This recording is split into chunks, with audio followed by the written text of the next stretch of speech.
So in this video, I'm going to talk about something that's not something that I talk about very much. Um, I'm really more of a philosophy person.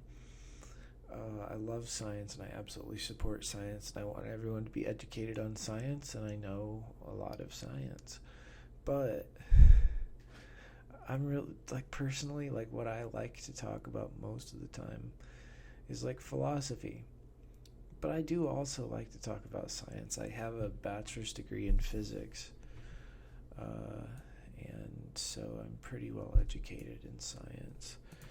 But anyway, what do I want to talk about? I have this sort of pet peeve, I guess, about.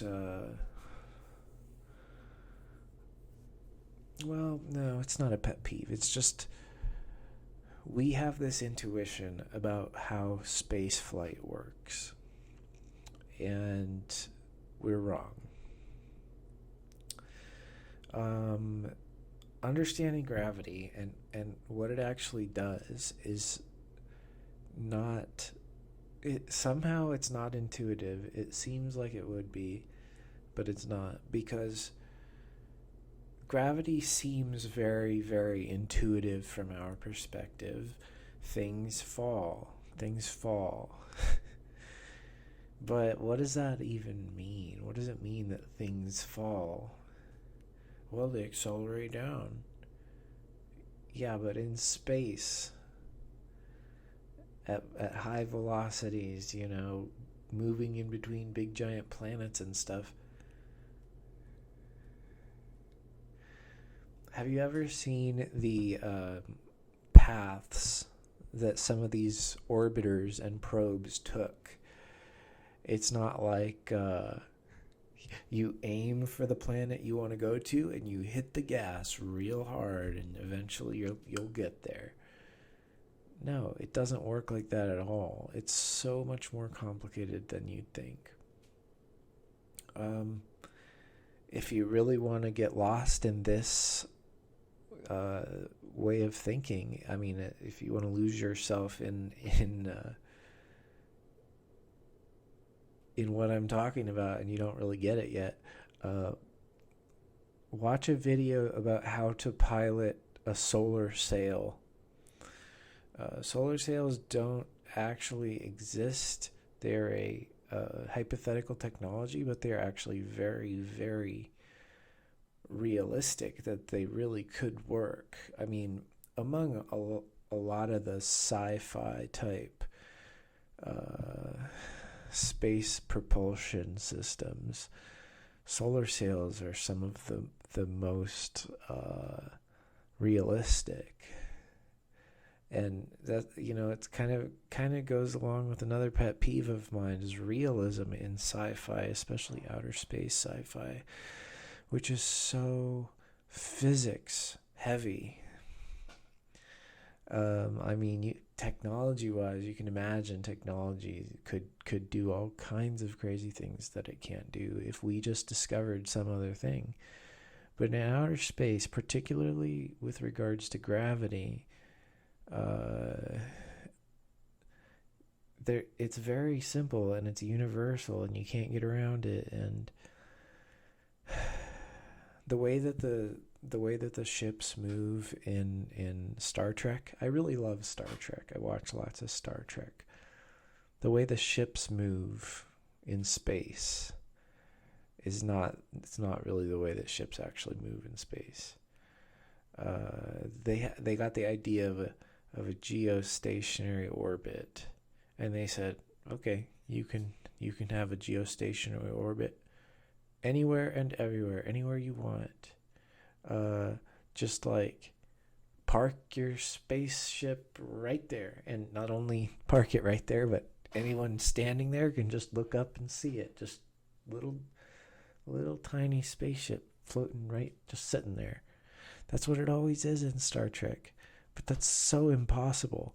First of all, the spaceship is for geostationary orbit is like or geosynchronous orbit. I've also heard it called, and I'm pretty sure that those are.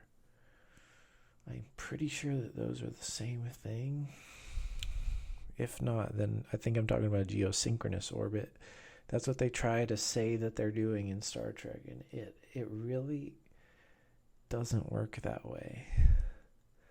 A geostationary or geosynchronous orbit, you have to be parallel. You have to be in the plane of the axis of rotation of the planet in order to achieve that. You can't achieve geosynchronous orbit at any latitude because so the Earth is a ball. Oh, I wish I had a ball. I do. Hang on. Okay. So the Earth is this ball. And say this ball spins like this. If you're up here, you go around it. That's you sitting on the surface, that's fine. But if there's a little thing orbiting, an orbit cannot look like this. That does not make sense. So a geostationary orbit is going to go around it. If it starts up here, it's always going to have to be down here at some point. So you live here, and the Starship Enterprise comes and docks in a geosynchronous orbit or geostation, whatever the fuck they say. If it parks right there, it very quickly within the hour, within the minute, you and the ship are going to depart ways.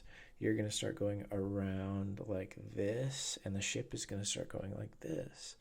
So you're going to go around and the ship's going to go down. So you can't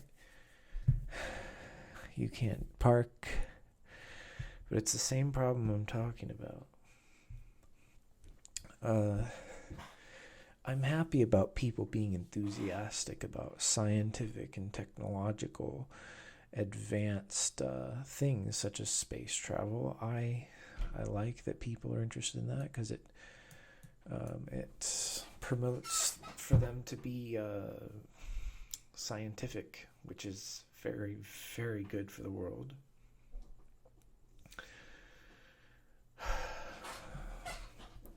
Just trying to frame myself.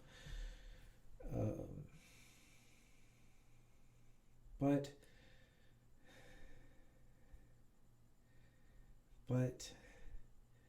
at the expense of people not understanding real science, they have made sci-fi too fun. I mean, what would Star Trek be if you didn't have transporters, teleporters, or whatever? Should be called a teleporter, right? They call it a transporter, I'm pretty sure. And the name for it is so dumb. It should be a teleporter. But anyway, if they didn't have that, then the show would suck. But that technology is... if that's possible, it's not gonna... we're not going to know about it for a million years. That's fucking crazy. And honestly, I can guarantee you that it's not possible. The reason is consciousness. Basically, what would happen is you would print a dead body. And then the other one, either that or it would be a live body that's only living on a very basic level, like the heart is pumping. A vegetative. If you could somehow, copying the entire chemical structure of a human being in an instant and pasting it somewhere else in an instant, that's really far out. But physically, like, it might be possible But doing it in an instant is crazy. I mean, you might be able to do it in 1,000 years in real life. But in terms of, no, in real life, we're talking about a human being, an entire human body, how to copy and paste all of the molecules of an entire human body, and then build it right there. That would take with what we have today, with the abilities we have today. With the abilities we have today, it couldn't happen, obviously. But what I'm saying is that there's so many molecules in the body. Like on a molecular, there's so many molecules in the body. It's like a 10 to the. I'll look it up. They have that. How many molecules in a human body? Oh, 10 to the 27. 10 to the 27. That's very big. That's a lot. Our computers can't do that. And how could a machine do that? See, there we go. I just broke it down right there. It's just how do you copy all that structure that fast? You can't. It would take the age of the universe times, 10 to the 15 or something. It's just a complete guess. But, like, they probably could figure it out. They probably could calculate that. I probably could. But why would I? What a waste of time. Unlike this video, what a good use of my time. But, and that's kind of sarcasm. It's like half and half. But anyway, I don't know what that sound is. I think there's a bug in my computer, like a literal bug. That's so funny. Because I have to say a literal bug, not just a computer bug. There's a literal bug in my computer. That's not good. I gotta get it out. Hopefully, it's probably gonna die really soon. I definitely have to close my computer up. It's probably a cricket. Sounds like it. That's what crickets sound like for sure.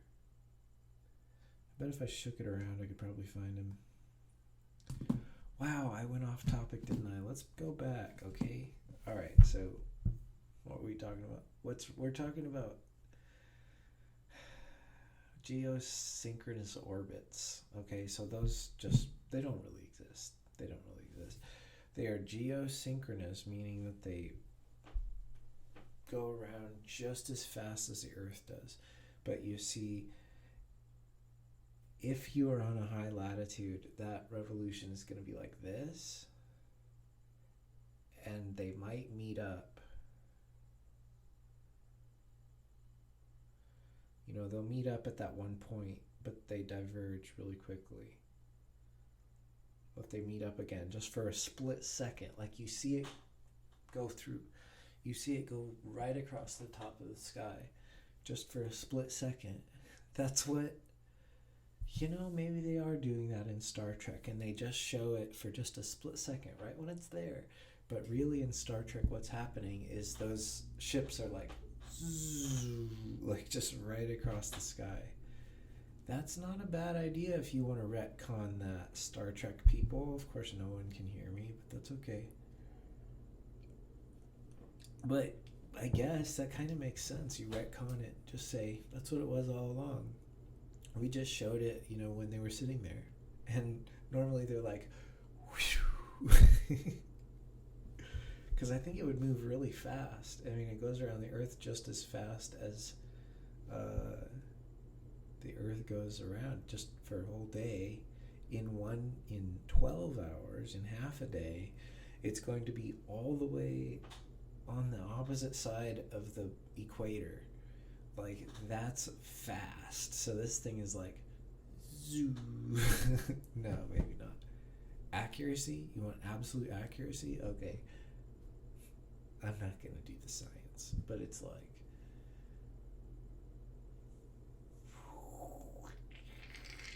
just with exactly that sound effect too. Okay. Anyway,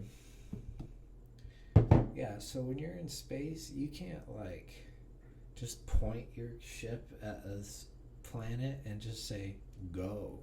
Engage. Engage, motherfucker. I don't know what the fuck I'm doing. You can't do that because gravity.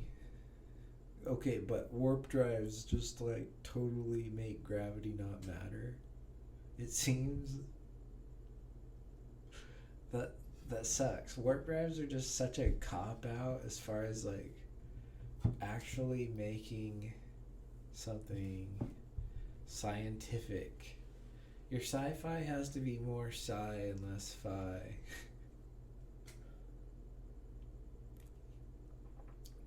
Would a warp drive in real life? They've theoretically, now they have not engineering wise, not. I mean, it's not. It's really not even theoretically a warp drive. It's just theoretically warped space time that causes things to get smaller in front and bigger in back, which makes it seem like you're moving fast. It kind of creates an illusion that makes everything in front of you get small so that you can just get there really quickly, and then everything behind you is big again. So you just went really far, but to you you didn't really go that far. And it's just such a ridiculous idea. It's just so outside of real, physics. I mean, it's just like, we know what warp space-time is, so we're going to invent something that it's just like a mathematician's masturbatory fantasy about just something being warped. Like there's no engineering that could possibly be done. And that's the sad thing about science today, is that they put out lots of articles like that. Now, I'm not going to say it's scientists who are doing this. I'm going to say that it's the reporters who listen to the scientists. But in this case about the warp drive, the Alcubierre,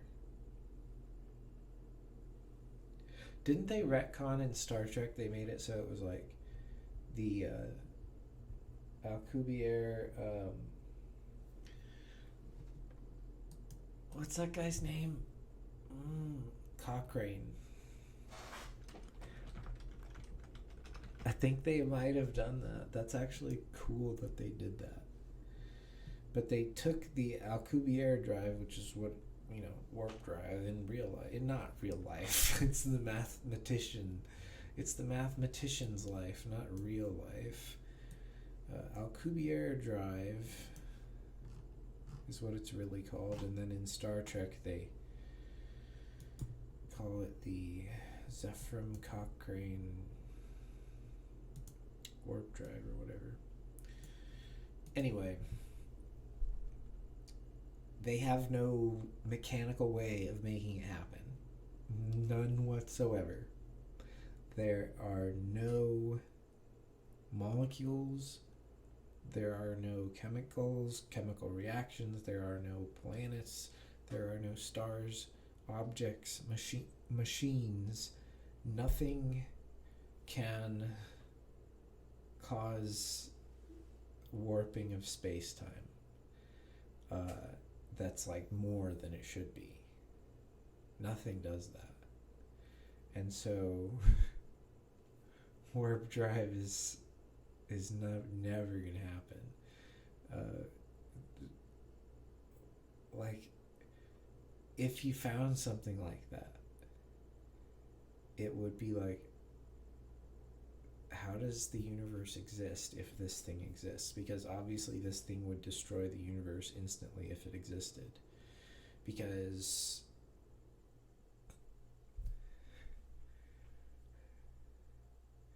of what it is. I mean, either that or it would leave the universe. It would either destroy the universe or it and the universe would cease to coexist in the same plane. I mean, or not plane, but in the same place. Because it would just take off. It goes faster than the speed of light. It just, why would it ever stop? It can't be controlled. So it can be controlled. It can be controlled by what? By nature in some way? How is it? Okay, so there's a person operating a machine. So you have to invent this whole thing. This has to exist. See, it's like a time loop. It has to exist in order for it to exist. It's a tautology. You can't have warp drive. It can't happen. Alcubierre drive, it's not a drive. It's a... That's what Star Trek called it. The Alcubierre field is a hypothetical back of a napkin. Did I say bag of a napkin? I meant to say back of a napkin. I don't know. Fantasy of a mathematician thinking about Einstein or something. Like, I know that there's all kinds of math behind it and whatnot, but it's still like there's no reality to support that. It's just mathematician idea, you know. It's things, honestly, physicists and mathematicians, well, especially physicists,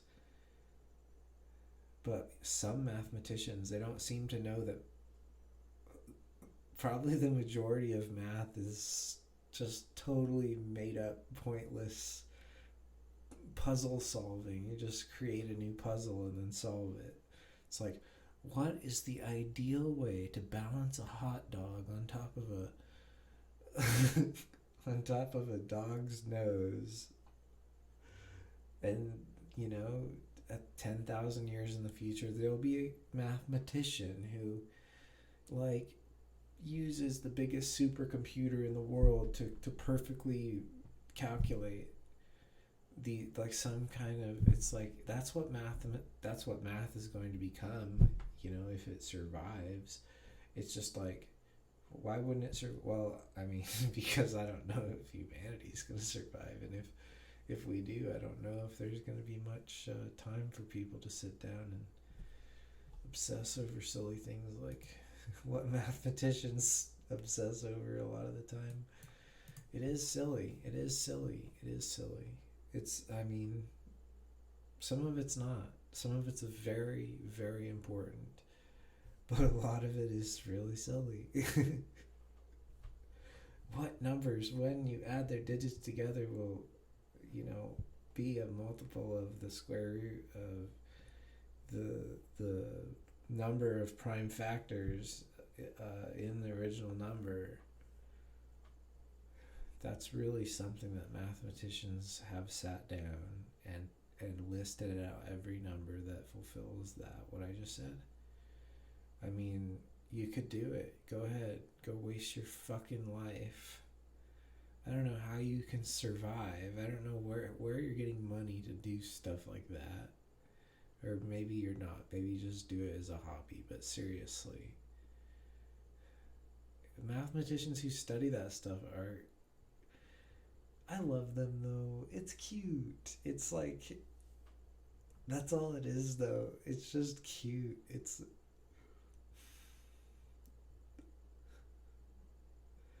I'm not saying it's all useless either, because I think that a lot of the time when they seriously fulfill their mission of studying that thing, they discover, like, methods of solving problems that no one's ever discovered before that are, like, so useful for other problems.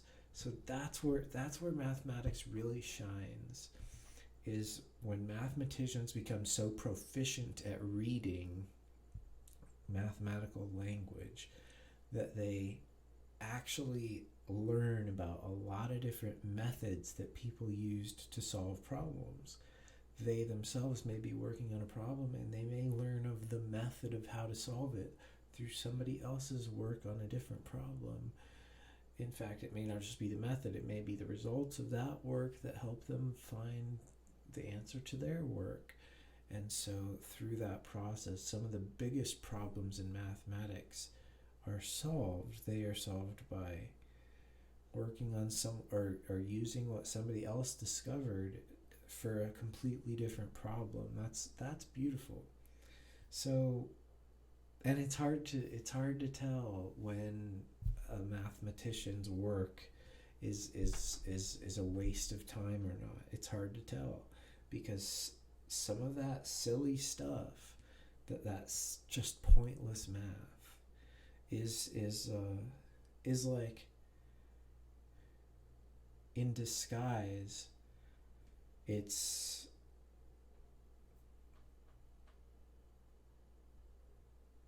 could be something that's really important in the future. I've gone off topic. I wanted this to be about space flight, didn't I? So, in sci-fi, in outer space, space flight is simply aim where you want to go and go. Mark, bearing, that's what they say in Star Trek. Mark 242, bearing 59, maximum warp. See, marks and bearings, I mean, it makes sense in the mind of somebody watching the show who is just trying to follow along with the plot. Star Trek is not about outer space. Star Trek is like, it's really more fantasy than it is sci-fi, but it's fantasy that seems like sci-fi, which is cool. It really is cool. I like that. I don't care that it's not accurate. You see, if something was perfectly accurate, it would just be so boring. The movie Interstellar was very, very physically accurate, except for what was inside the black hole and the aliens and the ability to communicate with like someone in the past and time travel, and there's a lot of fake stuff in that movie, that's for absolutely sure. But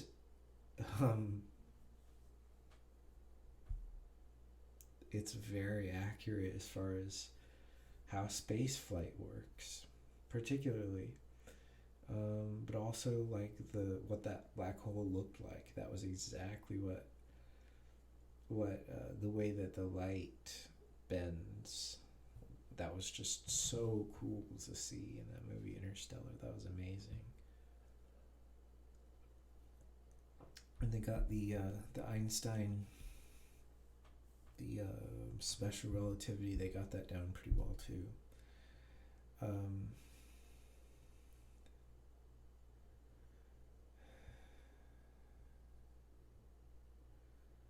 So what's the difference between the intuitive way that people think spaceflight works based on Star Trek and Star Wars and all that versus the way that spaceflight actually works?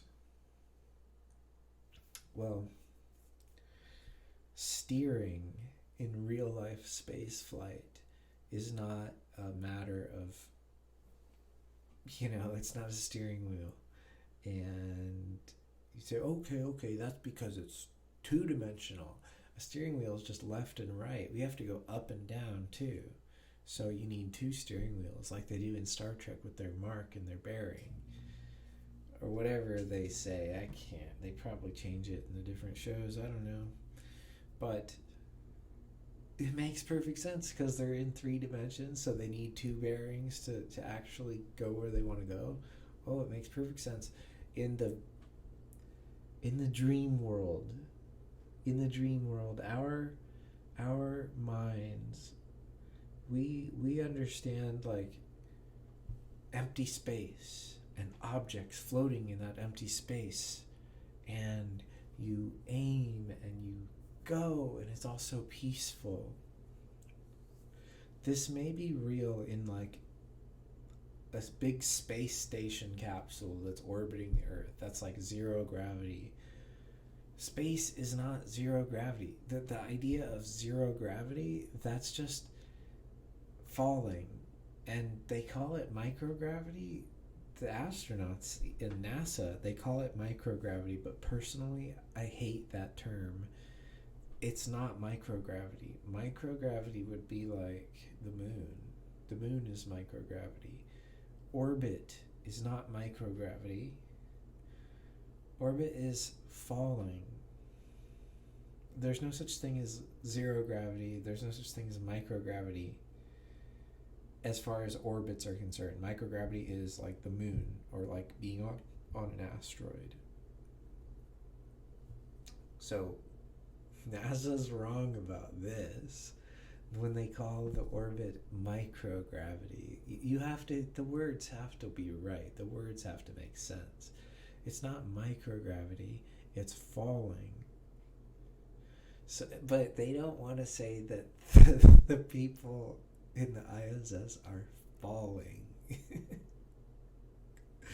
That might make people a little scared.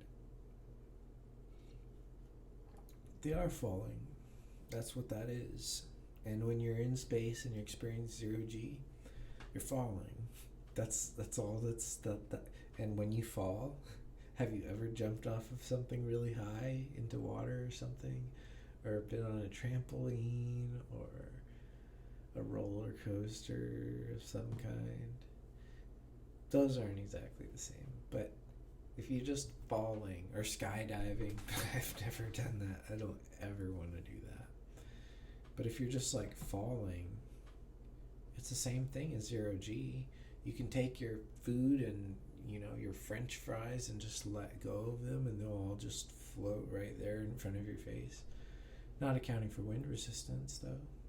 If you account for wind resistance, the French fries will just fly straight up. You'll never see them again.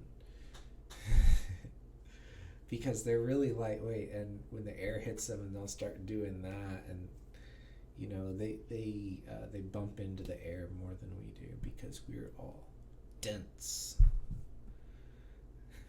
It's pressure. It's really pressure.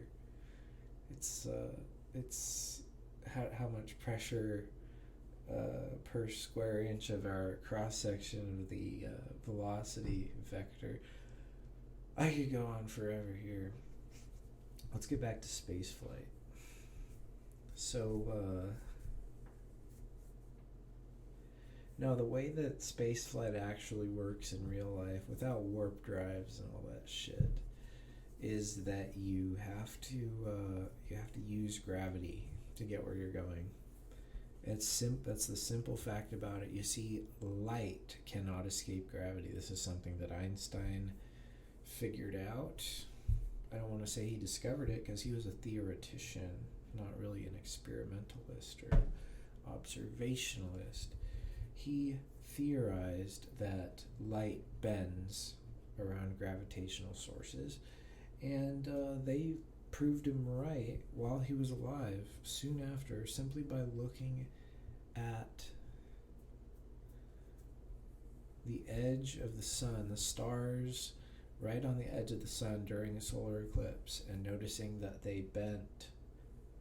That as the sun approaches them, they bend towards it, and then on the other side, as the sun passes them, they creep with it a little bit, and then they sit still. So it's like that. They bend towards and then go, and then they're gone. And on the other side, they creep with it, and then they stuck. So Einstein said that would happen, and that's what happened, which is amazing. Einstein's so cool and incredible. But think about that. What does that mean? It means that the light curves around the sun. That tells you, and Einstein knew this, light is bent by the the sun. And light, of course, is it's light. It's lightweight, okay? But it's funny, it's light. It's lightweight. I mean, it has no weight. It has no gravity. No mass. It's light and it's fast. And it's the fastest that anything could ever be. And it's also the lightest weight thing that could ever be.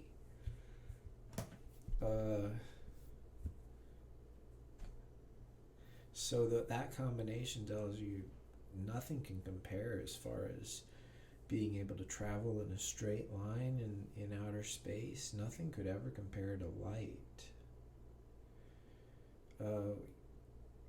Absolutely wrong. Light is the thing that is curved the very least of anything.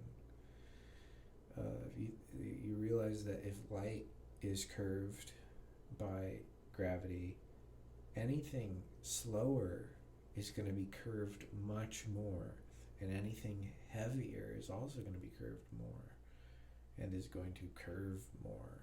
So if you think about that, when you're in space, you're in gravity wells, and you can't just climb right up the well. You have to like spiral up it. You know, gravity wells are like this, like a big bowl, and you're right on the edge of it, and you're like going real fast around that bowl, right? Okay, so this is what spaceflight is really like. You take a marble inside a big bowl and you spin it around. I used to do this all the time when I was a little kid with popcorn seeds. We had a bowl that we would eat popcorn out of, and the seeds, I used to spin them around in that bowl so fast that they would like shoot out across the room. But basically space flight works the same way. Like if you're in orbit, that just means that the bowl, it's, you know, you're not going up and you're not going down. You're right on that wall of the bowl.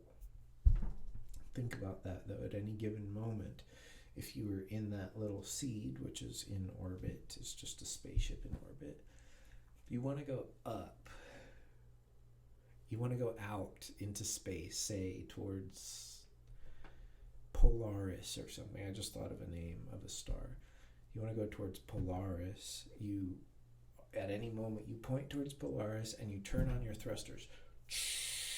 You know what that's going to do in terms of the bowl? Is the seed in that moment, it's going around really fast, and suddenly it's going up like this. So what's going to happen is the seed is going to go up the spiral like that. That's what's really going to happen. You're not going to go out. You're going to keep doing what you're doing, and okay, so solar sails, right? How does a solar sail work? If you are in a solar sail and you want to leave the Earth's orbit, how do you think you do it? Let's say that the sun is back there and you've got your sail, you know, well, if the sun is back there, how do you want your sail to be oriented? And you would think you want to orient your sail so that it is perpendicular to the sun, and that way you can go in that direction. But that's not how it works. The amount of pressure that you get off of the solar sail is so small that gravity is so much stronger, so much more important, such a heavier element in what you're doing, trying to leave orbit, that you have to work with gravity. You don't get to work with the, like, that little pressure from the sun is not going to make you go that way. What that pressure can do is it can speed you up in your direction of orbit, or it can slow you down in your direction of orbit. When you speed up in your direction of orbit, you move away from that planet.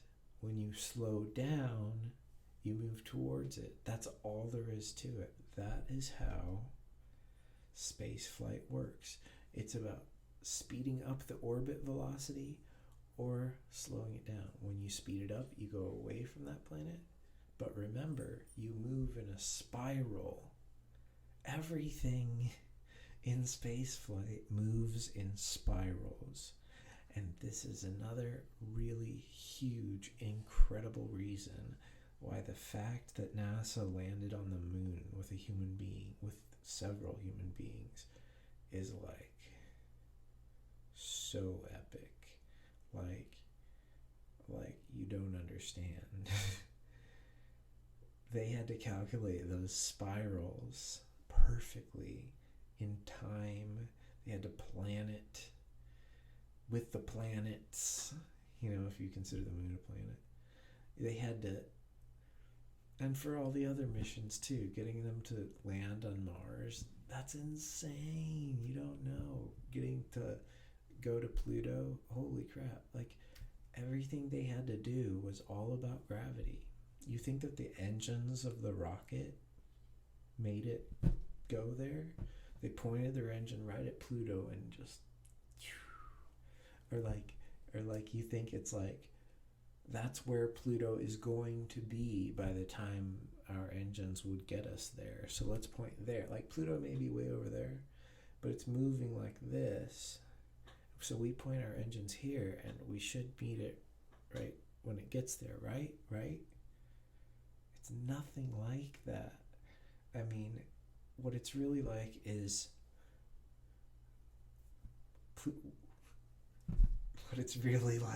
really hard to explain. It's like we're going around like this, and there's that thing way over there, so we have to figure out a way to get there by going out in our spiral, and then there's another thing over here, and it's going to capture us, and we're doing that. And then there's like these little ones that go past, and we can latch onto that and fling out this way. This is how it works. This is how spaceflight works, and it's insane that they can do this. It's like, it blows my mind that they can do this. It's so advanced, but it's not even remotely similar to what people think it is, especially in sci-fi. They don't even, their rockets are not for propulsion. Their rockets are for it's propulsion to get into orbit initially. But once you're in orbit, the next step isn't propulsion. You don't propel yourself outward. What you do is you steer your orbit by either speeding it up or slowing it down. But it's not a propulsion out to where you want to go. It's like, we see that Pluto is going to be there, but we can't get there. We can't get there. If we go in a spiral, we'll end up over there. So we're never going to get to Pluto. But Jupiter's going past, and we could go this one route where we're going to be right in front of Jupiter. And if we do that at just the right time, and everything has worked perfectly up to that point, we will then start going around Jupiter, and then one of Jupiter's moons will be there, and we can go like this, and then we'll go really close to Jupiter, and then we'll shoot way out, and then we can get caught by Neptune, which will be almost around there. So we have to find the exact calculation, get it perfectly right. We know where Neptune's going to be. We revolve around Neptune. We bounce off of one of their moons and shoot towards Pluto. I don't know exactly how the mission worked. What was it called? New Horizons or something? I don't know how their trajectories worked, and honestly, some of the things I said just there may have not been scientifically accurate. It may be that they don't use the moons at all. I thought maybe they use the moons to help them propel themselves. Those moons are pretty small, though. I don't know. But That's how spaceflight works. Spaceflight is not a matter of pointing where you want to go and hitting the gas. Like, you just don't understand how you're moving and the true landscape of reality, like the higher dimensional. That's the cool thing about Einstein is, like, outer space, what you think is a straight line is not. It's like some kind of cross section of a higher dimensional. It's only theoretical. The idea of straight lines is just in our heads. There's no such thing. You think that the stars you're looking at in the sky are like a straight line away from your eyes. When you see a star, right? Or say a galaxy or whatever you're seeing, when you look in the sky, you just assume that it's in that direction. It's that right there. It's what you see right there.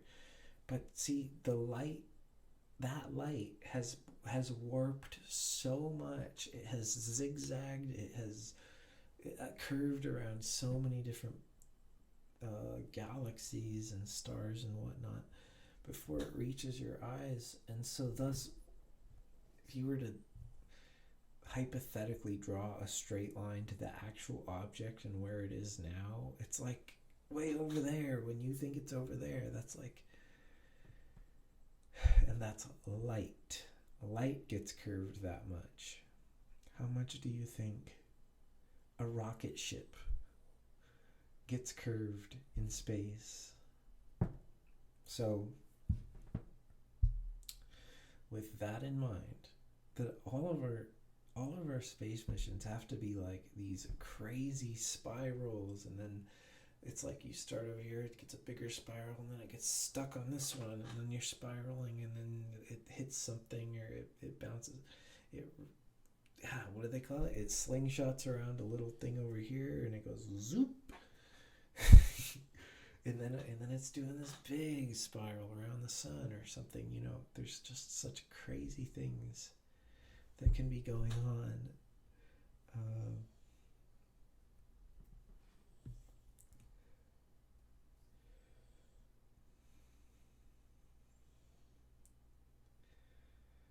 But everyone thinks that it's just, you want to go to Mars? You want to go to Mars? Hey, we should just go to Mars. Wouldn't that be great?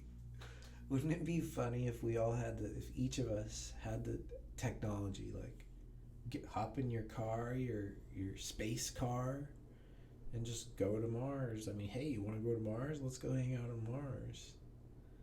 And we get in our space cars with our steering wheels and our gas pedals in outer space trying to get to Mars. And we just keep going in circles, and we end up falling into the sun eventually. Because it doesn't work like that. You have to use some really, really fucking advanced math to calculate these spirals and like higher dimensional warping around moving objects. It's not just that they're sitting still, If they were just these pinpoints, gravity sources sitting still, we could so easily just find a path right through. It wouldn't be that hard. But they're not. They're not sitting still. They're moving very fast and all different. They're out of sync with each other. You don't understand how incredible it is that they landed a rover on Mars, that they landed a rover on Titan.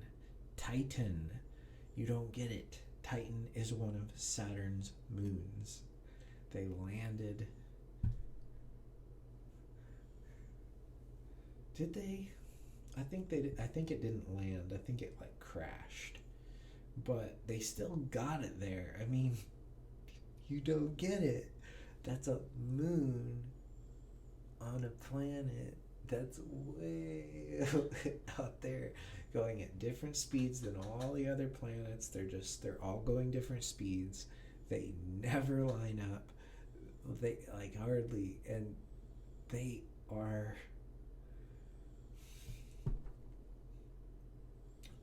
What? How do we even know their speeds? How do we even know where they are and how fast they're going? Well, you have to use telescopes, and we have to use approximations, and we have to get everything within the error bars, and it's like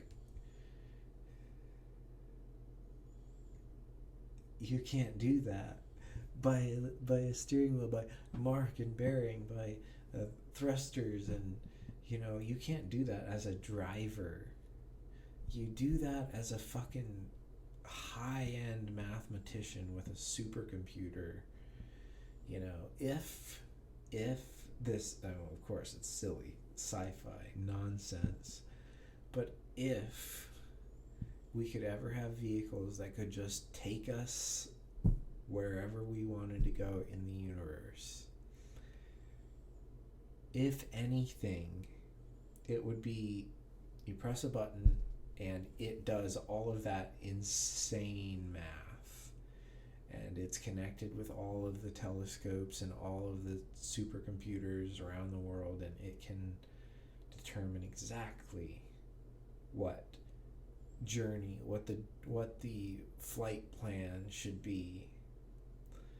And for you, you're like, it's over there, why aren't we going in that direction? And the machine's like, hold your horses, buddy, this is the fastest way to get over there. It's just gonna take us 18 years. And you're like, hold on, by my calculations, that place is this amount of distance away, and our thrusters can accelerate us at this acceleration, and if we just do basic physics to get over there, it will take this amount of time. That's so much faster. And they would say, yeah, but that's basic physics, buddy. You're forgetting about the sun and the planets and the gravity and the momentum and Einstein's equations, and oh my god. So sci-fi is bullshit.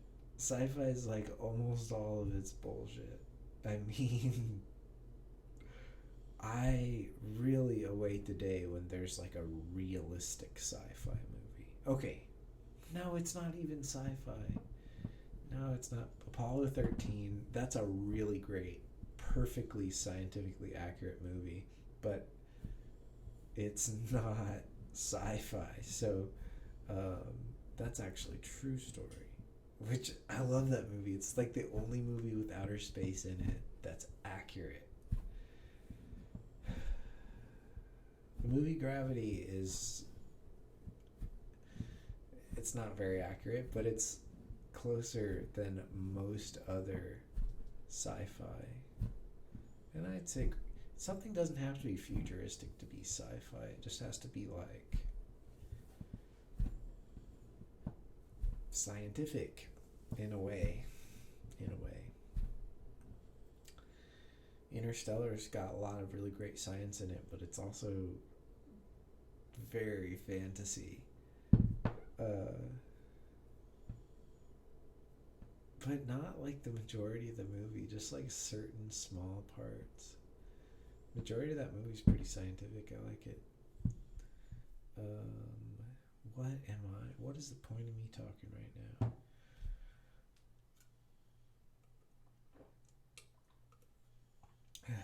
I think I got to the point. The point is space travel is so tricky. You don't get it.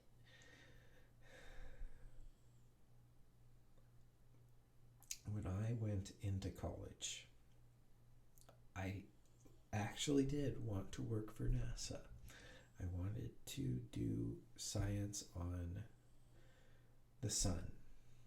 I thought that would be so cool to study the sun somehow, to send a probe to the sun. That would be so cool. That, what is it called? Parker probe? That's really cool. I'm really into that one. That's a probe to the sun. That's so cool. I love the sun. The sun is the greatest thing in the solar system, that's for sure, except for the Earth. But the Earth and the sun, they coexist. how when you look up at the sun, that's the source. You don't get it. All of your energy, everything you know only exists because that sun is there. You don't get it. I want you to get it. Get it. The sun is so important. All your food, right? It's either animals or plants. And if it's animals, all their food was plants. And all of plants' food is the sun. So all the food comes from the sun. All the life comes from the sun. The earth and the minerals and materials on the earth, not only were they made in stars, in stellar explosions, but they just make the structure, your energy, your actions. You are the sun energy. It sounds so woo-woo, so guru-like, but no, you are sun energy. Carl Sagan would say that you are star stuff, which I don't like it. I wish he would just say stardust, right? Because everyone knows stardust. Just say stardust. But he wanted it to be more accurate because dust is... it's flakes of dead skin floating around in your house, or dust is to an astronomer, right? To an astronomer. Because astronomers use that word dust, don't they? Yeah, to an astronomer, dust is like big balls of rock this big. But like the Saturn's rings, those are dust to an astronomer, and it's probably all gigantic balls of rock. So he didn't want to say it's stardust. But you know what? Like, dust doesn't have that specific of a meaning, and astronomy isn't the end-all of science. And other areas of science use very different language, and we, who speaks for us all as far as the fields of science are concerned? Who speaks for all the scientific fields simultaneously? Who? What scientist? What field speaks for all the sciences simultaneously? Nobody. So, call it stardust. It would have been cooler. People would have thought it was cooler.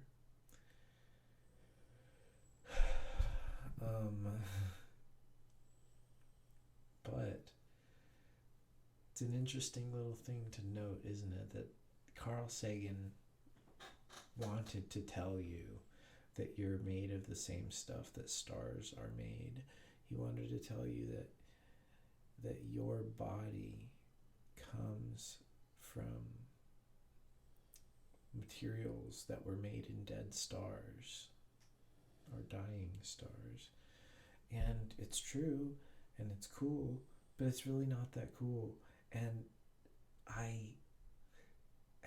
it's just so fascinating that he didn't ever focus so much on the sun and how all of our energy is from right there. You can look at it, it's not like star stuff, we're made of star stuff, which means that there was a dead star a long, long time ago that parts of it became parts of my body, That's what Carl Sagan liked to say. But what I like to say is, at daytime, go outside and look at the fucking sun. I mean, you can look at the sun, just glance at it, right? You don't have to stare at it. I used to stare directly into the sun. I used to love to do that because I was just like, holy shit, that's so profound. There was a strange time when I was like 14. I became very obsessed with the sun. I used to stand out in front of the sun and just look right at it and stare at it, and I don't really think I burnt my eyes out. I don't think it had any negative effect on my eyes. I think I was looking at it at sunset anyway, and that's like less intense, I think. Plus the light here is pretty polluted, so I don't know. I was probably wearing sunglasses too, so there's that. But no, it's not necessarily a good idea to look directly at the sun, but you can. They all advise against it, and I'm here. I'm living life on the edge. Yeah, look right at the sun, man. It's all the cool kids are doing it. No, seriously, look at the fucking sun. Just look at that fucking thing. Holy shit. Holy shit. And it's part of our lives. Like the other planets, they're not really part of our lives. The moon, not really. Just a little bit, just a tiny bit. But the sun, oh my god. The sun is really part of our lives. We go to sleep and wake up according to when it's there and when it's not there. That really actually has more to do with the revolutions of the earth, but then again, the light itself, the light of the sun is like, we need that to see. It is us. That's where I get confused about Carl Sagan, and I get confused about a lot of the scientific community these days, is that they are very, very much more obsessed with structure than they are with energy. And I think that energy is like very, very important. I mean, of course they know that too, but why are they always saying, you're made of the... They don't say it that way, do they? No, why are they always saying, you're made of exploded star guts? It's like, well, that's cool, but they never say like, you are sun energy. The sun is your oldest ancestor. Look at the sun, and that's like God. I mean, that's like, there is nothing higher in our, I mean, that thing can die. That thing can stop doing that. It can. It's going to take a long time, but it can happen. And you don't get it. The sun is so important. You are the sun. You're made of the sun. The sun is a body part. I mean, why do we have to? Here's the thing. We are intelligent, very intelligent. We have the ability to see time, to track objects through time, to watch the paths they travel in as they go through time. We can understand that reality is time-based, and that the things that happen in time are very complicated a lot of the time. So how come we seem to only understand this as being an eraser, as being surrounded by empty space? It's impossible. It's like a paradox. How could there be empty space around this? You never ask that question, do you? You never ask that question. But my eyes deceive me. Why is there empty space around this thing? It's incredible. You ever think about that? Why is it not connected? How come you can't think that deeply? It's very simple. This is connected to the whole universe. This is a little sponge. It's a little concrescence of a spongy growth of the crystalline thing that all condensed down into this, probably from one exploded star and a bunch of carbon from within its core, and some other chemicals that ended up on Earth, and the humans mined it and farmed it and whatnot. Somehow this came out of a factory somewhere, and but see, all of that is connected. It's connected smoothly. It's like, the end of this pencil and the beginning of this pencil, they're connected smoothly through the pencil. Well, the atoms in this are also connected smoothly to where they began, and some star that exploded a long time ago. Everything is smoothly connected. Why do my eyes deceive me that this thing has nothing around it, that it's disconnected from everything else? Likewise, you and I, we're not free. We're not free. You think that, you can go live on Mars and you'll just be a new thing and you're free and you're not connected to Earth at all. No, you are connected to Earth. All of your DNA comes from there. All of your knowledge comes from there. All of your materials come from there.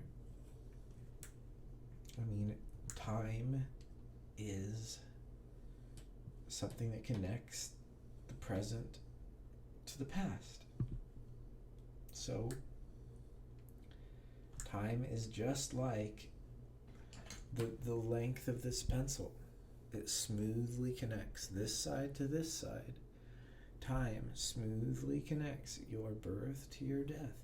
The path that we travel on from birth to death is like a continuous morphing of a body through a process of all the different things that happen in the process of living.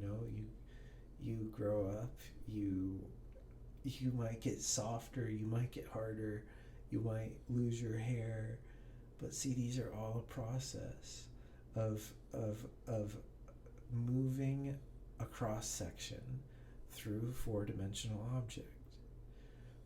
A four-dimensional object, doesn't really look like a human in our understanding. I mean, if you were to take a physical human being and show what they look like in 4 dimensions, you're not going to really like what you see if you look at it from the side, because it's gonna look like it's gonna look like silly putty that's just stretched right out, and you just have these lines, it's almost like a curtain. It's like a curtain hanging, these folds and lines that are just perfectly smoothly stretched out. That's what a human being would look like in 4 dimensions if you zoom in really high resolution time-wise. But if you squish it, where birth is here and death is here, what does a human being look like in that case? Very interesting. It's like it starts tiny, it gets big, and then it just like right at the end, it just like fans out. I mean, well, unless you get buried in a casket and all your, but even then, a lot of that stuff does fan out. See, fans out, right? They say, what would they say in 3 dimensions? What would they say? In 4 dimensions, it fans out like a fan, like a paintbrush or something. It goes out like that. In 3 dimensions, what do they call that? It disintegrates. I don't know. So you're not focusing on the paths of the objects through time. You're only focusing on the structure and locations of the objects. And this is also why they don't understand quantum physics, or part of why they don't. Because it's not about objects in 3 dimensions in a location with a velocity. There's no such thing as velocity. Velocity is just 4-dimensional slope. And in 4 dimensions, everything is sitting still, and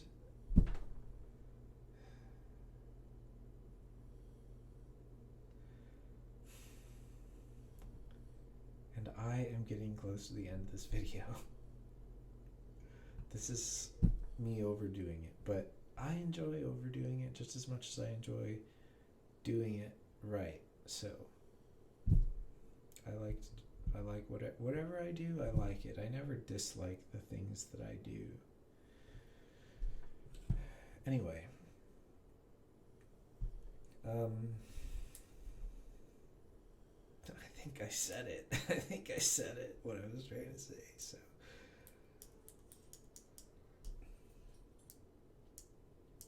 but yeah, if you want to go deeper, when you look out in space, it's not what you think it is. Like, those stars are not there.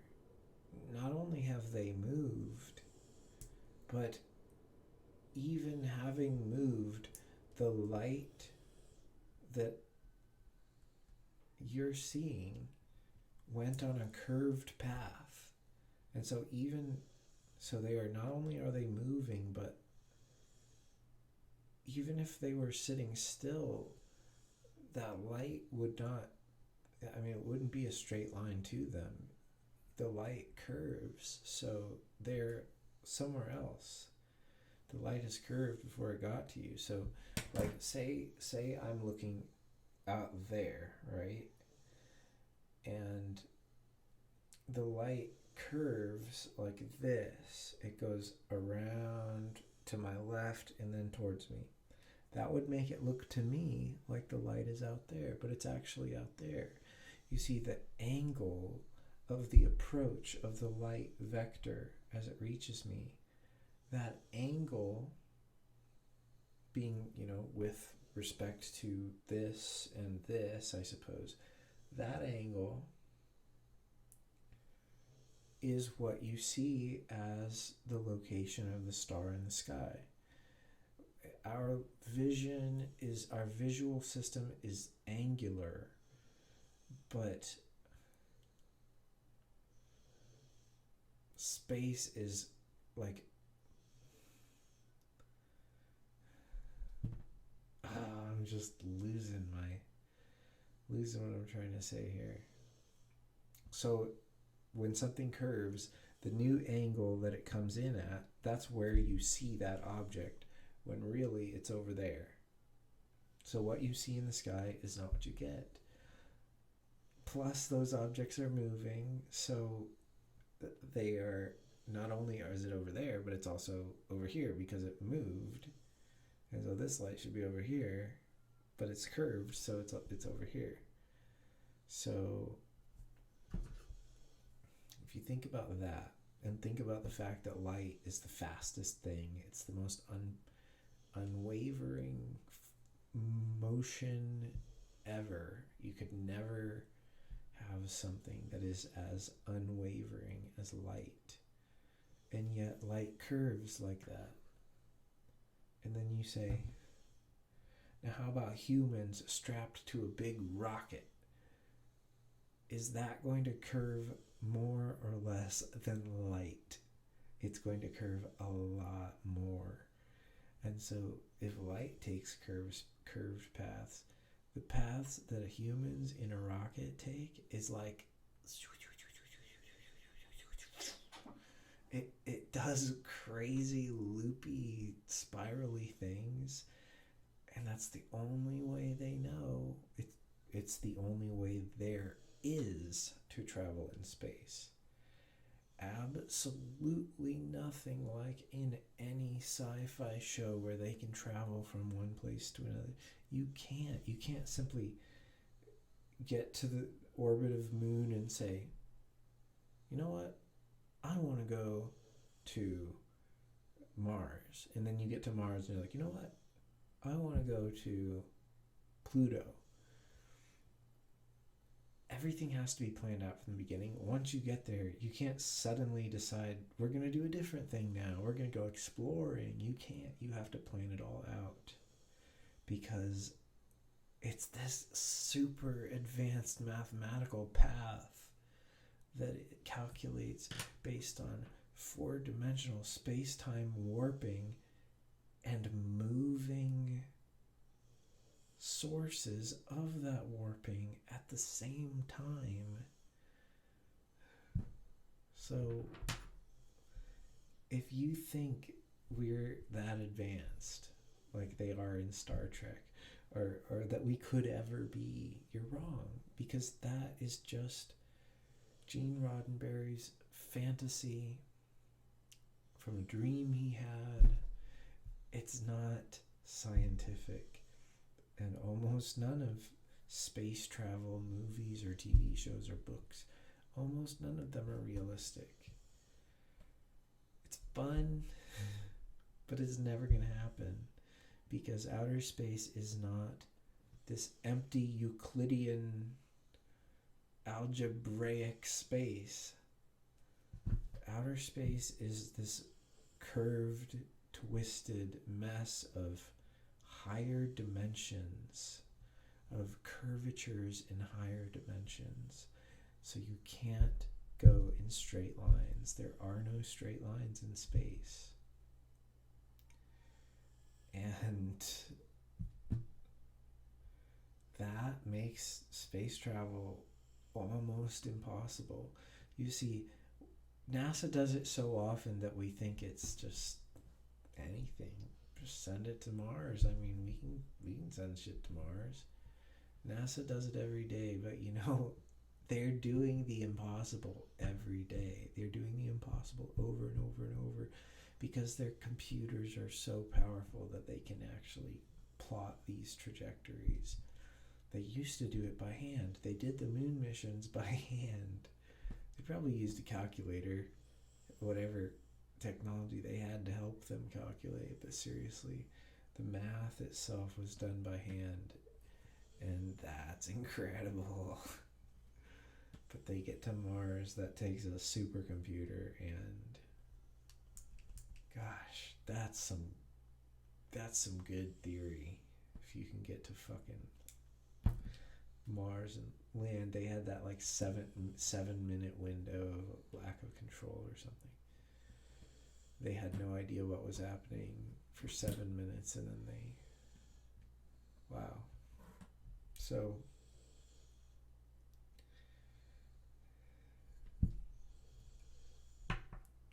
I don't mean to rain on your parade, but we can't.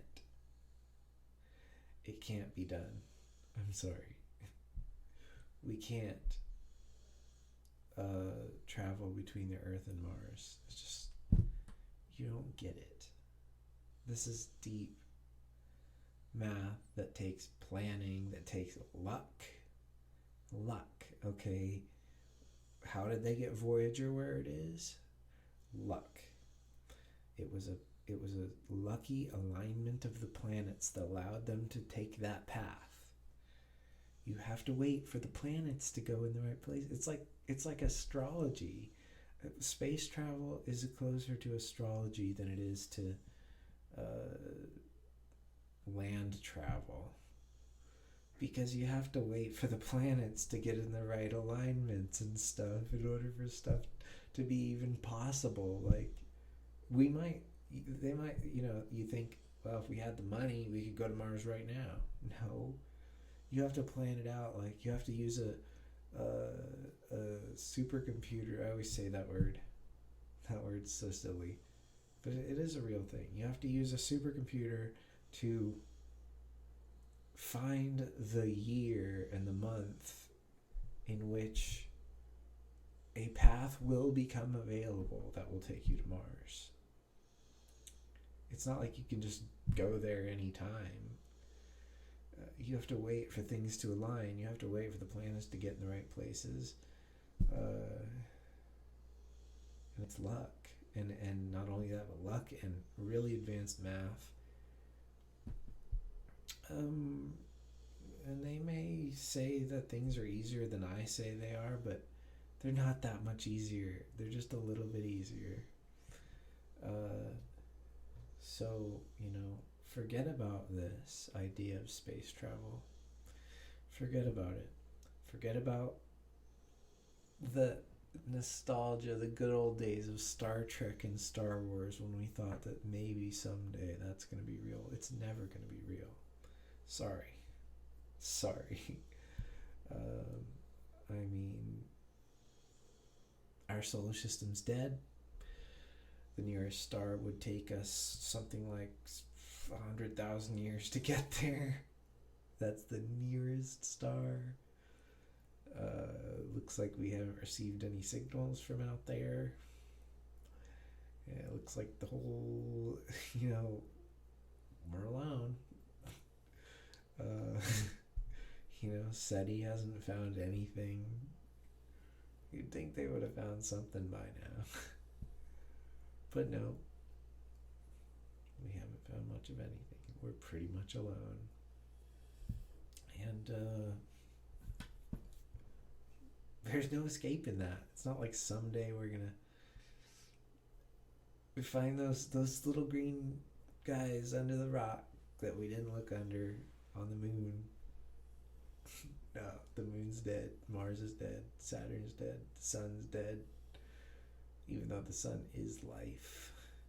Actually, the other planets are too, but that's even more complicated. Because they had to be there to prevent the Earth from getting destroyed by deflecting large comets and stuff, asteroids. All the planets are necessary for us to exist. The moon is necessary. The sun is necessary. Our location in the galaxy is necessary for us to exist. We live in Goldilocks zones within Goldilocks zones within Goldilocks zones. And every little aspect of it is necessary for this moment to be happening. But the reason that I think the sun is so important is because that's where all the energy comes from. The energy. Except for nuclear energy. That's kind of nice. It's kind of the only thing. Radioactivity. That kind of energy comes from supernovas from a long time ago. So a nuclear power plant, the energy in a nuclear power plant is actually supernova energy that has been stored for a really long time. Billions and billions and billions of years. Which I think is cool. I'm all for nuclear energy. I think I have run this thing through its course. That didn't come out right. I think this thing has run its course. I have said enough. I have to go to sleep now. It's really late.